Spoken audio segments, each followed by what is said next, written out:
Hey man, I remember getting my little stereo.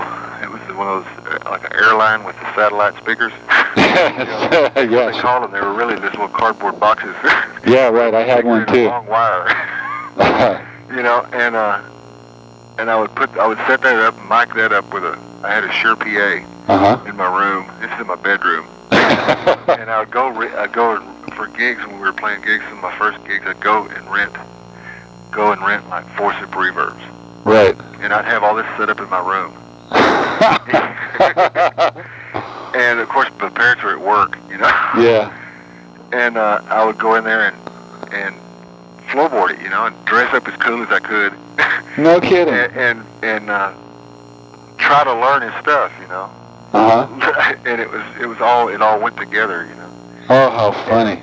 And I would try to learn his stuff, and I did the same thing. I did the same thing with a lot of B.B. King records, a lot of the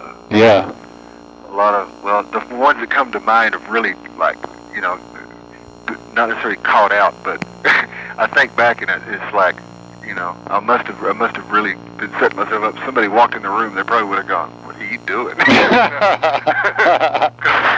Because I wouldn't stop at one place. I'd go for every bit of it I could find, You go for all the tricks?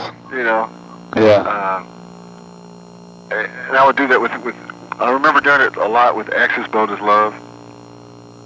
And even though I didn't have the phasing deals, and I didn't have I'm sure I didn't have a lot of the sounds, but some of them I could find, Were you playing a Strat? Well, at different times, different things. Yeah. Jimmy had a Strat, and a lot of times I'd use a Telecaster, but I had a little bit different pickups. I'd rebuilt the guitar myself. So there was some love in it, Yeah.